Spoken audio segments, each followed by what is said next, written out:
rosenta. Okay, so Dynace rosenta po is the latest product of botanical innovation. Why? Because it has a new formulation to increase wellness, cellular rejuvenation, and shield the body away from illness. Ang bakit? Because of the specific ingredient called NMN. I will expound and explain later what NMN is. So ito po yung, I believe, some lang po of the benefits of Dynace rosenta. So it improves metabolism, strengthens the immune system, it enhances our cardiovascular health, our cognitive vitality, promotes sleep quality, and lastly, it lowers the risk of obesity. But yan lang po ay, sa akin, some lang of the benefits of Dynace rosenta. I'd like to introduce to you the 6 core ingredients. One is Bulgarian rose placenta. The other one is NMN, nicotinamide mononucleotide, or as coined in the scientific industry or scientific community, the anti-aging molecule. We have brown seaweed extract, which is known for its weight management properties. Lotus germ extract. It has also bitter melon extract, which is good for anti-diabetic and anti-cancer. And of course, ashwagandha root extract. Okay, sandali lang. May naririnig pa po tayo. Parang wala po tayong... okay. Now, start po tayo sa Bulgarian rose placenta. So these are just some of the... benefits of Bulgarian rose placenta. It has very high antioxidant capacity. And it promotes youthful skin. Talaga pong sa balat muna ang ng Bulgarian rose placenta. Why? Because it boosts epidermal skin cell regeneration, helps in wound healing, it increases skin elasticity, kaya po it promotes smooth and silky skin. So kaya bumabata ang balat.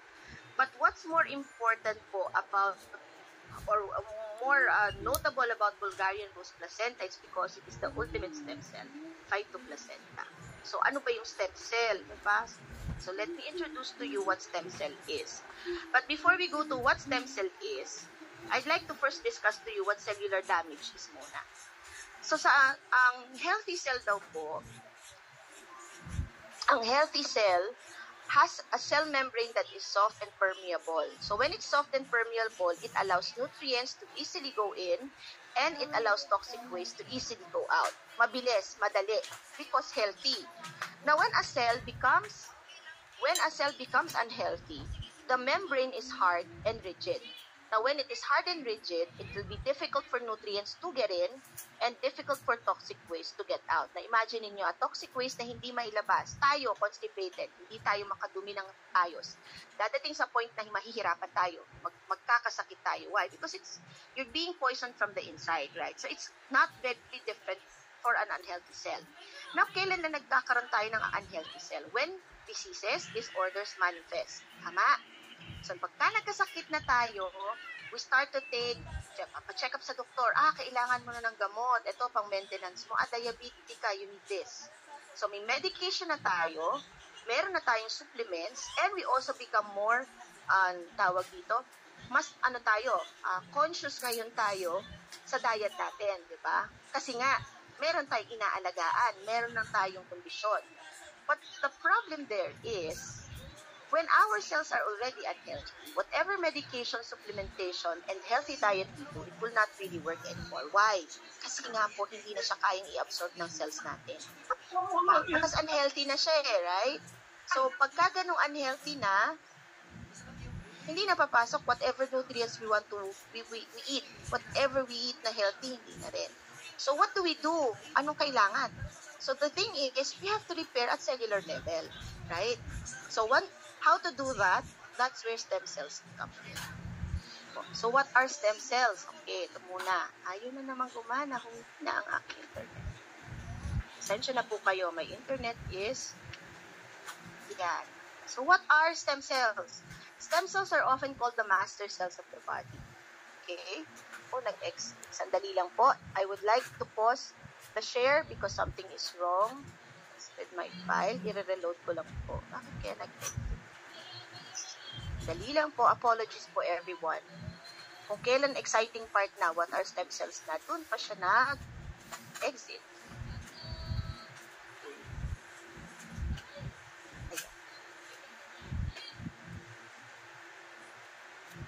Ayan. Balik tayo sa, saan na tayo, what are stem cells? So, pag may questions po kayo, send nyo lang po sa chat, okay? Para po masagot ko kayo later. Okay.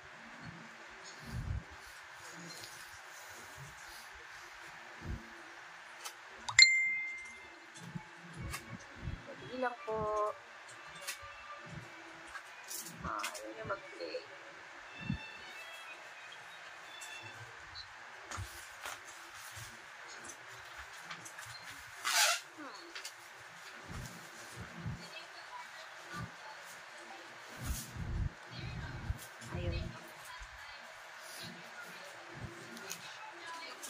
Ayan. Share.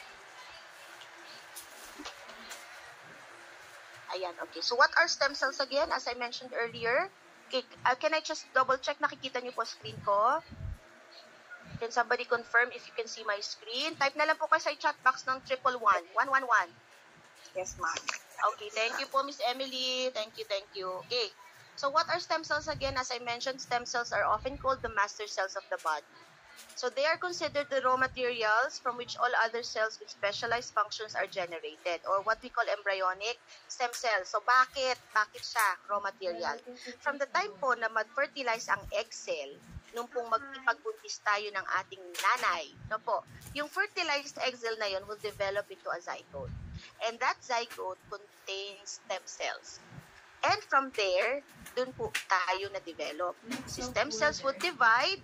Siya po lang ang cellula or cell sa ating katawan that has the capability to divide and replicate itself. So magdi-divide po siya. Yung isa would be a specific cell for a specific function. Pwede pong brain cell yan, neurons, liver cells, heart cells, cardiac cells, whatever. At yung isa naman po would be a replica of the stem cell.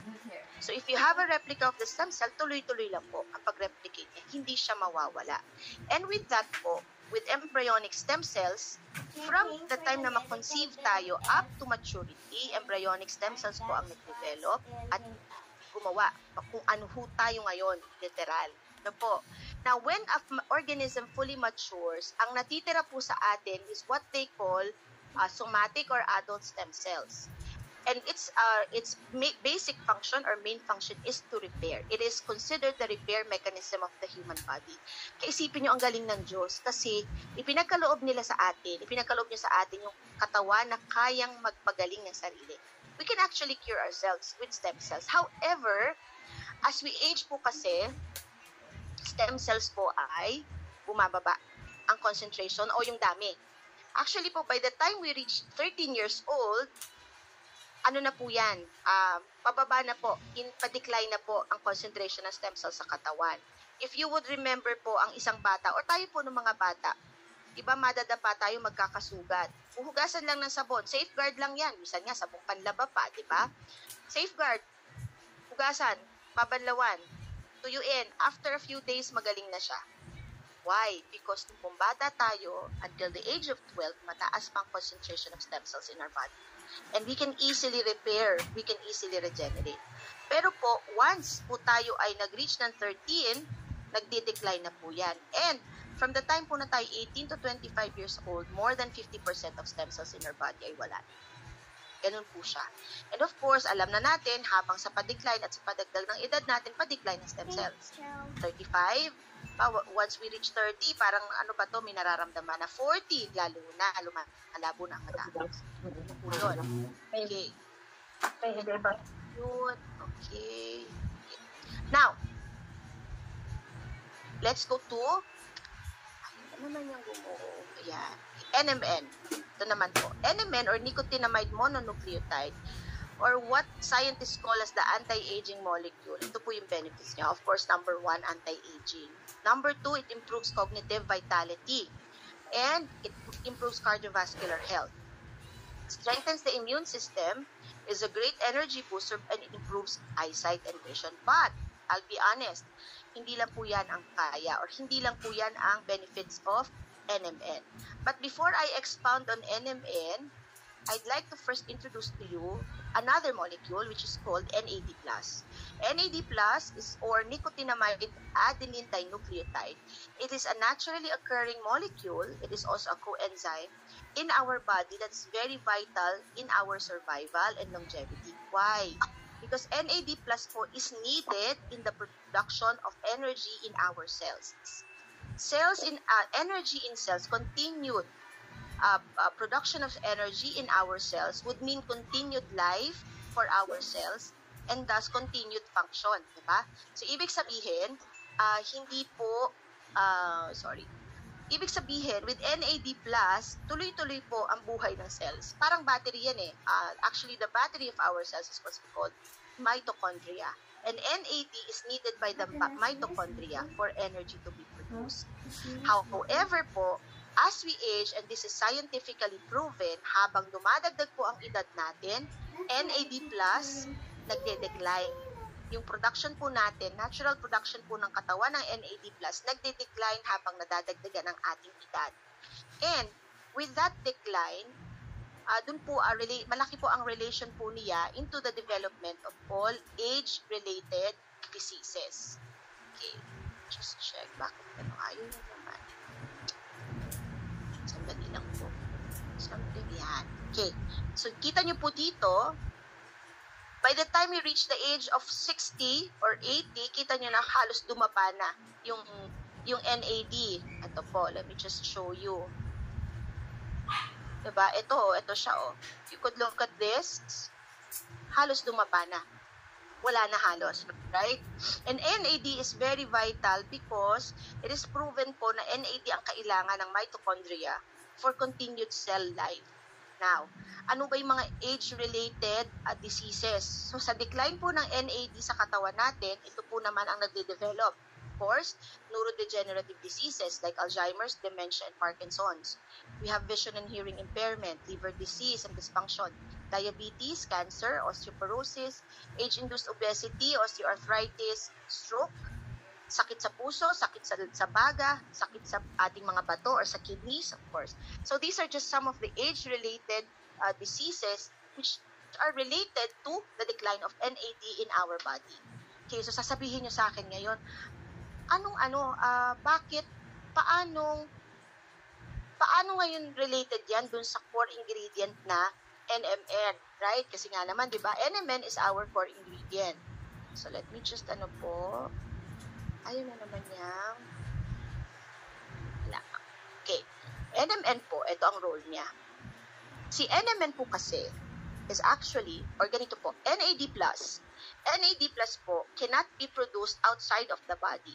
It cannot be produced in a laboratory. Talaga pong si NAD lang ay magagawa or siya po'y mapuproduce lang in vivo sa loob lang ng katawan natin. So what scientists thought of is, ano yung pwede na maging supplementation ng katawan natin, right? Para makapag-produce tayo ng mas madaming NAD sa katawan, right? To further improve or increase production. And they look into NMN because NMN po is a precursor, is a molecule that is needed for the body to produce NAD+. Now, with NMN supplementation, it is also proven in scientific studies, mamaya po magpapakita ako later, with the supplementation of NMN,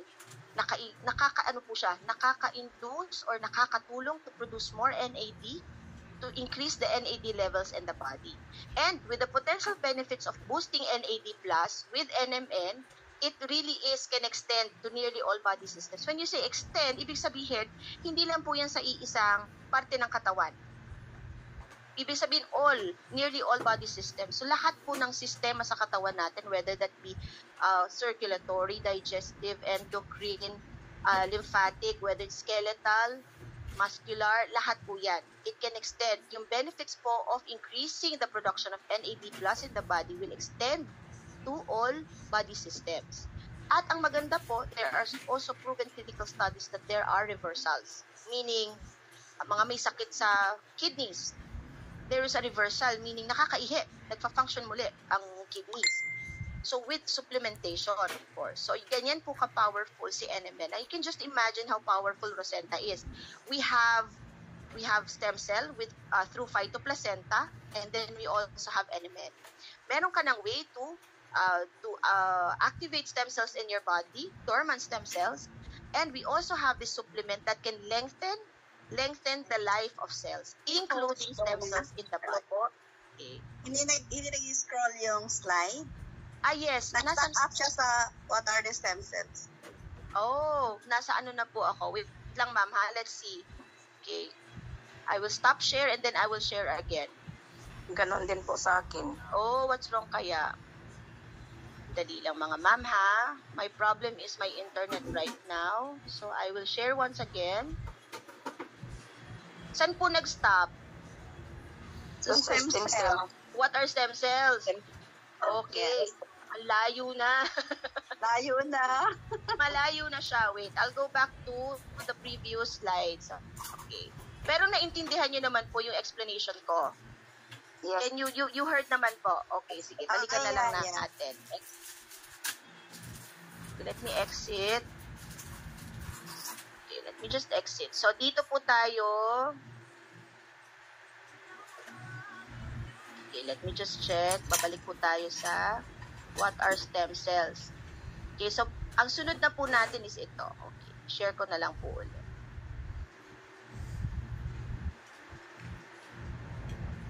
Yan. Share. Okay, can you see my screen? Nakikita niyo po ang screen ko? Yes. Okay, patanong pa ano lang po, pa-chat lang po if you can see my screen. Okay na po. Thanks, Coach Edward. Okay. Okay, play na lang natin and we're good.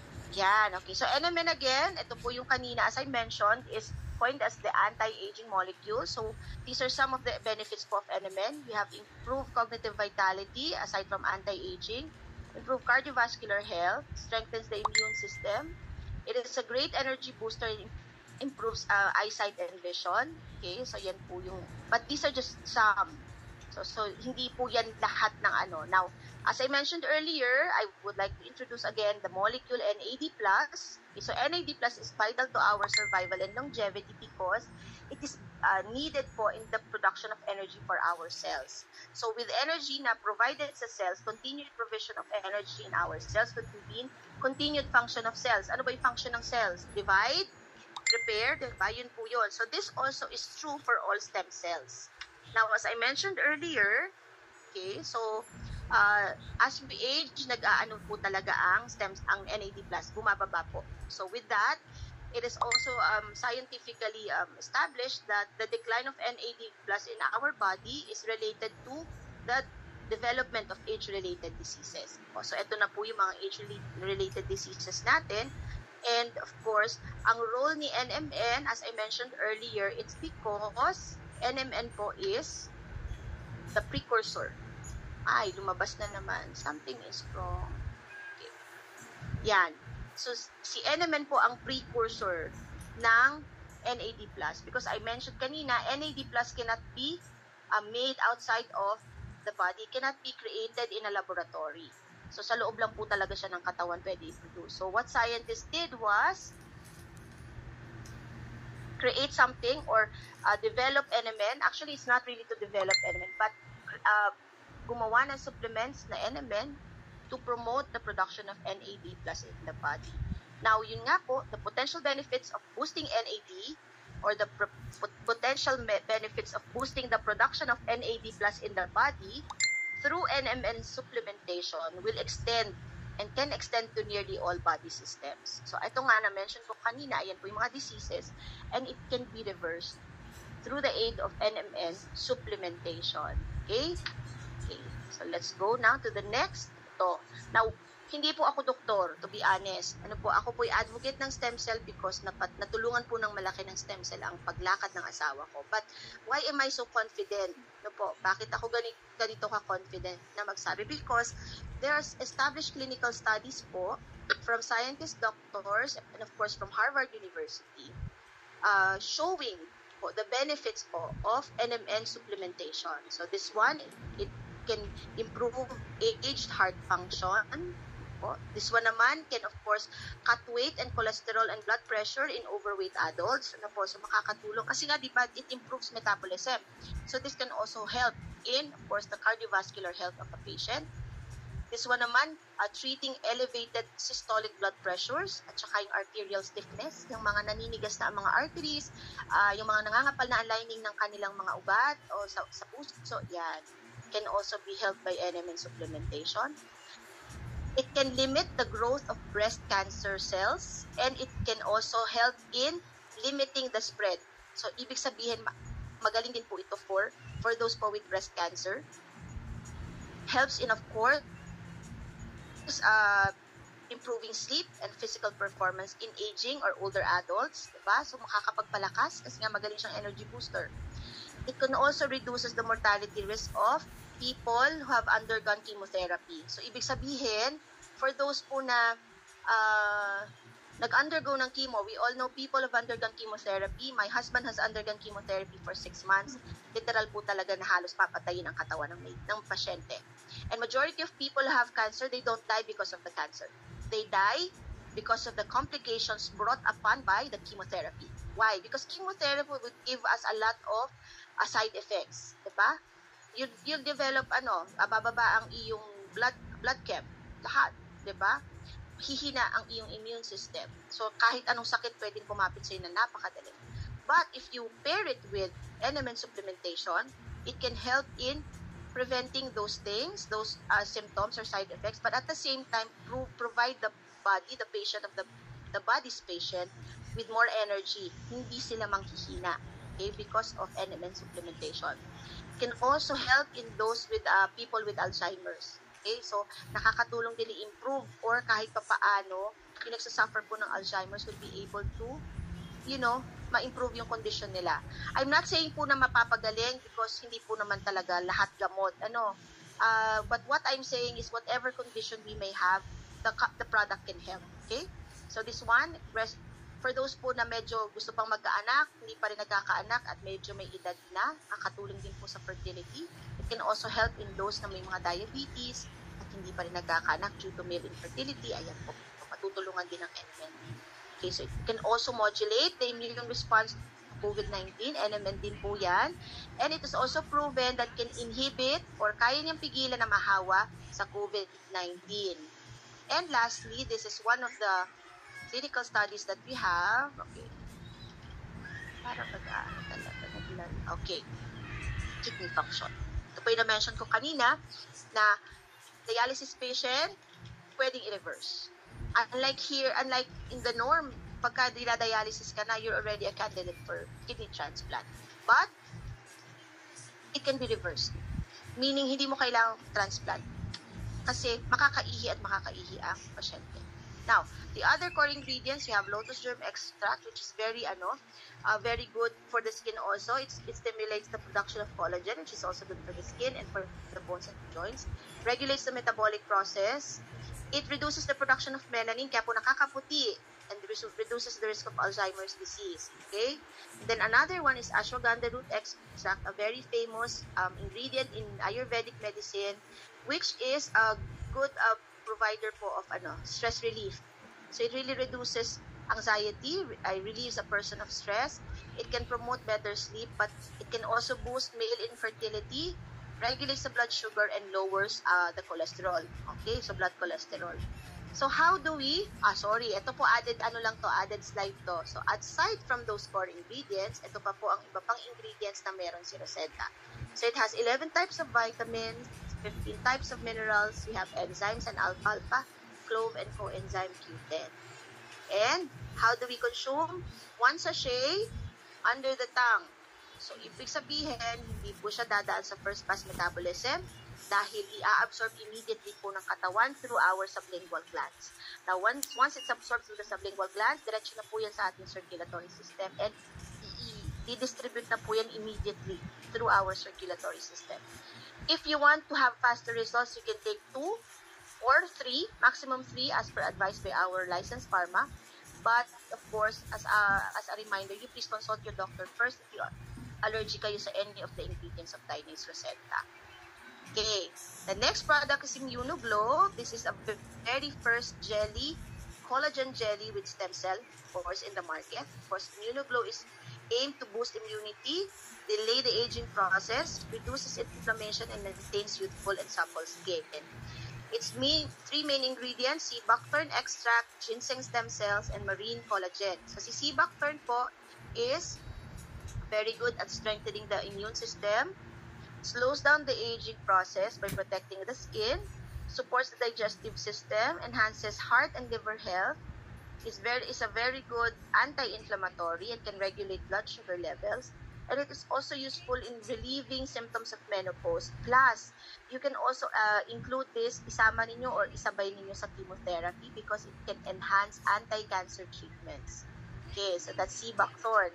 Ginseng stem cells naman, of course, as we all know, is a very old Chinese medicine ingredient.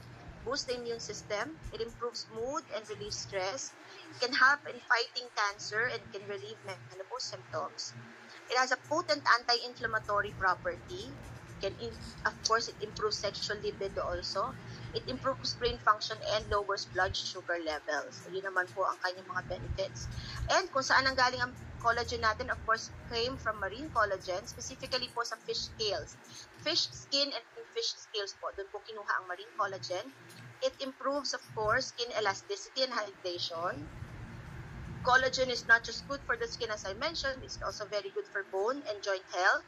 Encourages lean muscle growth, supports gut health, and promotes stronger and healthier hair. Now, how do we take? One stick, because it's in jelly form, one stick po in the morning with or without a meal or either before or after breakfast. You may take 2 or more kung gusto niyo for faster results. But of course, consult your doctor before you take, just to check if you're allergic with the ingredients. Now, ito po sa akin mas importante ko, gusto ko po ito i-promote because this is a very good product. Optimagut, of course, a deep digestive tract cleansing product of diabetes. Of course, as I mentioned, Optimagut, so it will support healthy gastrointestinal tract, improve digestive system function, it maintains healthy blood sugar level, and preserves the balance of good bacteria in the gut. So, bakit? Bakit kaya improves the balance? I'll explain later. Kasi mayroon siyang ingredient na maganda. Furthermore, it aids in weight management, alleviates digestive problems such as constipation and bloating. Ako po makakapag-attest niyan. Talaga kung ako'y constipated pa simula po ng pagkabata at yun lang po ang nakatulong sa akin for daily po na regular bowel movement.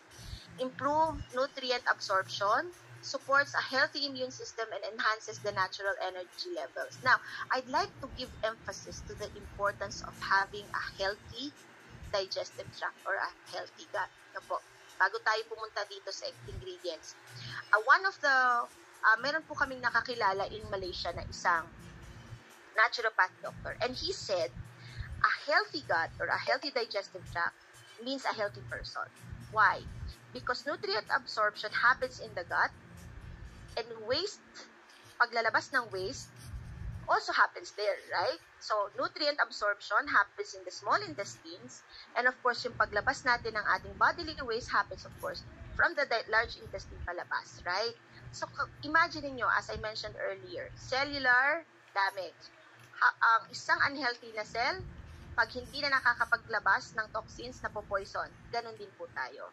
Now, and it is also related na if our gut is not healthy, we develop so many other conditions in the body. Okay, so paano tayo matutulungan ni Optimagut? So Optimagut has these ingredients. Number 1, prune extract. Prune extract po is well known as a anti-constipation. Kasi talagang pag medyo constipated ka, uminom ka ng prune juice, tatakbo ka sa CR, right? But not just that, it also promotes strong bones and it has high antioxidant power. A second ingredient, of course, is the apple stem cells. This one naman po is a rare apple that can only be found in Switzerland. It helps in stimulating the regeneration of healthy tissues and cells in the body, more specifically in our gastrointestinal lining, and it aids in maintaining a healthy GI tract and, of course, supporting optimal digestive system function. So, kapag optimal ang digestive function natin, ibig sabihin normal siya, whatever we eat, we absorb immediately, and whatever waste that we have to excrete, naiilabas natin regularly. Another ingredient po is white kidney bean extract, and it is a very good, one ingredient po nito is nakaka-inhibit po ng enzyme responsible for breaking down carbohydrates sa bloodstream natin. So, kapag po hindi outright na nabe-break down si carbohydrates, nakaka-control po yun ang sugar levels natin. It can help in controlling blood sugar levels and prevent excessive calorie absorption. So thereby, white kidney bean extra is also good in weight management. No? And it also is a good source of dietary fiber. Meron tayong hindi ma-i-add. Okay, so another great ingredient, eto dito po mas maganda. Let me just okay, now I know. Every time po ako mag-aano sa Zoom, naglalag ang aking presentation. This is what's important or what's new or different about OptimaGut from other gut supplements in the market. Because OptimaGut has both prebiotics and probiotics. So prebiotics po is those fibers, non-digestible fibers na kinakain ng probiotics. It is the food for probiotics. And when we have a good dami or a good number of probiotics in our gut, it of course promotes the growth of good bacteria para ma-maintain po yung healthy balance po ng microbiome sa ating tiyan. If we have a balanced microbiome, wala tayong digestive problems. Hindi tayo mako-constipate, hindi rin tayo magda-diarrhea, wala tayong irritable bowel syndrome, nothing of that sort. Kasi nga, healthy po yung, there's a balance. Whenever there's an imbalance, of course, magkakaroon tayo ng digestive problems. But ang isa pang maganda po, with prebiotics and probiotics going hand in hand, it can improve nutrient absorption and support healthy immune system. Kasi nga po, nakakatulong, okay, let me just check, nakakatulong po talaga the combination of prebiotics and probiotics. Okay, and lastly, of course, ang isa pang magandang ingredient ni OptimaGut is green coffee bean extract, which is a natural compound extracted from unroasted coffee. It's very high po in chlorogenic acid. It's a powerful antioxidant. And green coffee extract po is a great ingredient po. Common po yan sa mga weight loss supplements. So magaling po talaga sa weight management. Nakaka-support po sa healthy weight management. And of course, it enhances the body's natural energy levels. So these are the ingredients po of OptimaGut. The same as Immunoglow, it's in jelly form. So how to take? 1 stick po. But this time, you have to take it before meals. At least 30 minutes before eating, mag-take kayo ng OptimaGut. Ako personally po, ang maganda, you take OptimaGut first, you eat, and then saka po kayo mag-take ng Rosenta at saka ng Immunoglow. But you can also take it OptimaGut, then 30 minutes after, saka kayo mag-Rosenta at saka mag-Immunoglow for best results. Okay, so that concludes po our product presentation. Mai-improve pa po ito, madadagdagan because we already have Ace Brew and of course the Slimming Candy. We are just waiting for management to cascade down to us po yung pong presentation materials. But Ace Brew po is a coffee with NMN and it is a sugarless coffee po because ang kanya pong sweetener is monk fruit. So, 0 calorie po siya. It's really great po for diabetics. As for the Slimming Candy, hindi pa po namin masyadong kung anong ingredients niya. So, we're still waiting for that. And we will update you in the next mga Zoom meetings po natin. Now, let's go to compensation